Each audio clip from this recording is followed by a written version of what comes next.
60 বাণিজ্যিক অংশীদারের ওপর ওয়াশিংটনের আরোপিত নতুন শুল্কের আওতায় মার্কিন আমদানির ৯৯% বেশি পণ্য, বাদ শুধু তেল, গ্যাস, সার ও নির্দিষ্ট কিছু খাদ্যপণ্য। গেল ফেব্রুয়ারিতে সুপ্রিম কোর্টের সিদ্ধান্তে আগের শুল্ক বাতিল হয়ে যাওয়ার পর ট্রাম্প প্রশাসন নতুন করে বাণিজ্য যুদ্ধ শুরু করল শুক্রবার ঘোষিত 10 থেকে 12.5% শুল্ক আরোপের মাধ্যমে। এরই মধ্যে কার্যকর হয়েছে এ শুল্ক।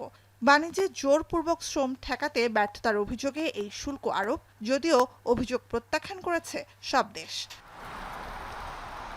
আমরা ওয়াইফাই ছাড়াই ধূপধাপ আপলোড করি, কারণ আমাদের কাছে বেশি জিবি আছে। বেশি জিবি জিতবেন মাইজিপি অ্যাপে।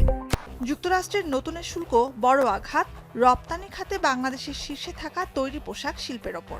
যদিও স্বস্তির খবর, নতুন মার্কিন পদক্ষেপে প্রতিবেশীদের সাথে সর্বনিম্ন 10% শুল্কের তালিকায় বাংলাদেশ।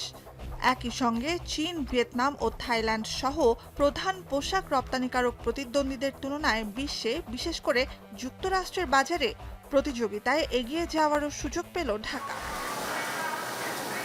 এদিকে বাংলাদেশ, কম্বোডিয়া, ইন্দোনেশিয়া ও মালয়েশিয়ার জন্য একটি 3 বছর মেয়াদী ট্যারিফ রেট কোটা বা TRQ প্রতিষ্ঠার বিবেচনা করছে ওয়াশিংটন। এর আওতায় তৈরি পোশাক প্রস্তুতে উপকরণ হিসেবে আমদানিকৃত মার্কিন তুলা ও বস্ত্র ব্যবহার করলে উৎপাদিত পণ্যের ওপর শুল্ক মওকুফের সুবিধা পাবে উৎপাদনকারী দেশগুলো। এতে যুক্তরাষ্ট্রের বাজারে বাংলাদেশের রপ্তানি বাড়বে বলে আশ্বস্ত করা হচ্ছে, যদিও এতে বাড়বে কাঁচামালের আমদানি খরচও। বাংলাদেশে স্থানীয়ভাবে চাষকৃত তুলায় তৈরি পোশাক বা RMG খাতে মোট চাহিদার 2% পূরণ হয় না। তাই এ খাত এবং নিটিং খাতেও কাঁচামালের জন্য চীন ও ভারত থেকে আমদানির ওপর নির্ভরশীল বাংলাদেশ। নিকটতম ও আঞ্চলিক প্রতিবেশী এই দুই দেশের পরিবর্তে সুদূর যুক্তরাষ্ট্র থেকে কাঁচামাল আনলে অতিরিক্ত খরচ কিভাবে সামাল দেয়া হবে রয়েছে সে প্রশ্ন।